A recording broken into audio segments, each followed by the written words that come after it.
Hello friends, welcome to Shiva Academy. This video series is mainly to address the questions and the comments that I am receiving through mail or in the comment section. As a continuation of that, here are two different questions that I have received from two different subscribers. But the functionality of these two questions looks very similar, but still the implementation is going to be little different from each other. So I just want to cover both in the same video so that it is easy for us to understand the similarities and the difference in the implementation. Let me first explain you what is the question is about. So here is a table which contains information like item number, package, address and item. So in this thing, the item number, package and address remains the same. Only difference is the items. So in each set, that is in each set within item number, package and address, the item will be different. So here is the second set. For example, 6, 1 and Ram. So he has ordered like laptop, notebook and PC. So the expectation is we need to write a SQL to print only once, that is the item number and package address has to be displayed only once for each group. So this is one group ordered by Bala and here is another group ordered by Ram. So we just need to display the header information only once, whereas the item will be displayed as it is. So this is the expectation. So second question is also quite similar but slightly different. So here is a table which contains like a list of numbers.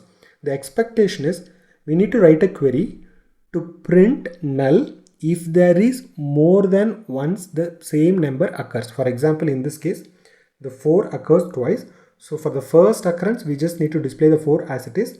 But for the second occurrence, we need to display null. Similarly, here there is a 2. First occurrence we just need to display as it is. The subsequent occurrence we just need to display as a null. So this is the expectation.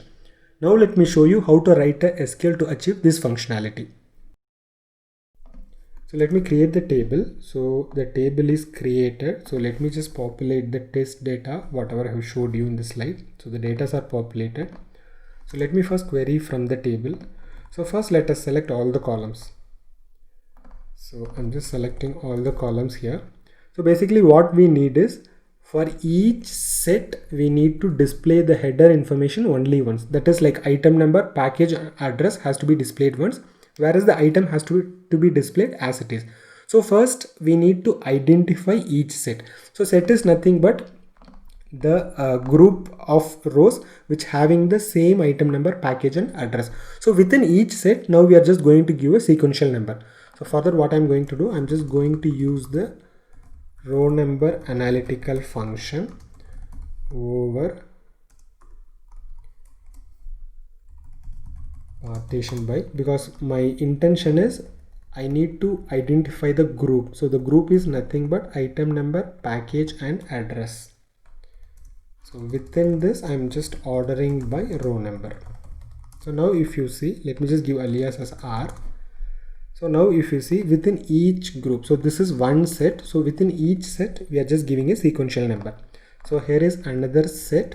So for this set we are just introducing a sequential number. So now the expectation is wherever the row is R is equal to 1, we just need to display the item number, package and address. For rest of the things we just need to display the null. So wherever there is a 2 and 3, we just need to display the null value for item number, package number and address. Okay, so now I'm just going to make this as a with class with dataset as. In fact, you can implement without using with class also, but mostly I prefer to use the with class. The reason is the with class will make your query look much simpler and in some cases it is much efficient. Of course, in this example, with class is not that efficient, but probably I will cover a specific example where with class will be much efficient. Okay, so let me just select from dataset. So let me select all the columns. Yeah, now, so wherever R is equal to 1, we just need to display the item number, package number and address. So I'm just using the case statement. So case when R equal to 1, then you just display the item number end. So let me give alias as item number. So wherever there is a 1, we are just displaying the item number. Same way I want to display the package number and address also. So I'm just copying the same thing. I'm putting this as package number and the next one is like address. So now if you see, so wherever there is a row equal to 1, we just displayed the item number. So now we can remove whatever the column that is not needed. So all these columns are not needed, so I'm just removing. R is also not needed, so let me just move this item to last as a last column. Yeah, now if you see, this is what our expected output. Fine. Now let us see our second scenario, our second example. So first let me create the table. So the table is created, so I'm just populating the same test data. So the key thing here is that there are a few consecutive duplicate rows. For example, here is one set and here is another set. So let me first select from the table. So we have got the data. So our intention is we need to check a current row value with its previous row value.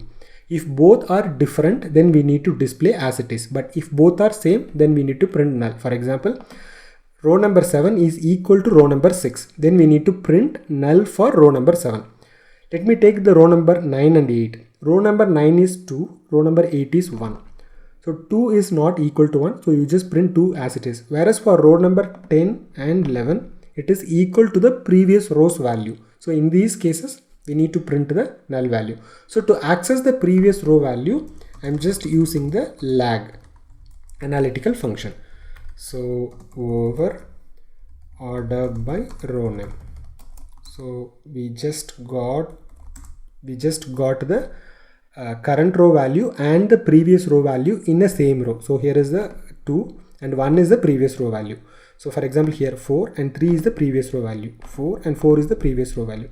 Now it is just we need to compare both. So I'm just saying case when C equal to, if both are exactly same, then we need to print null. Otherwise, let us print C. So let me just give an alias like output. So this is our expected output. So let me just remove this column because this column is no more needed. Now you can see wherever there is a subsequent occurrence of the same number, we are just printing the null value.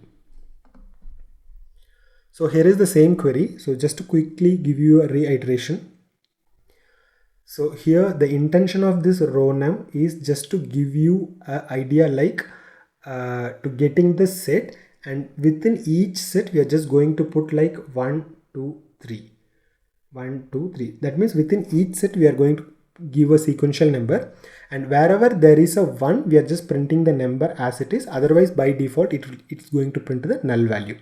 So in the second case, the concept is very simple. We need to compare the current row value with the previous row value. So to anyway the current row is C. To get the previous row, we are using the lag function, and then we are comparing. If both are exactly same, we are just printing the null. Otherwise, we are just printing the C value. Okay. So if you want any other questions to be answered, you can post it in the comment section or you can drop to this mail ID. But before that, you can check the previously posted questions as part of subscriber series, also as part of the interview question, because most of the questions are already covered here.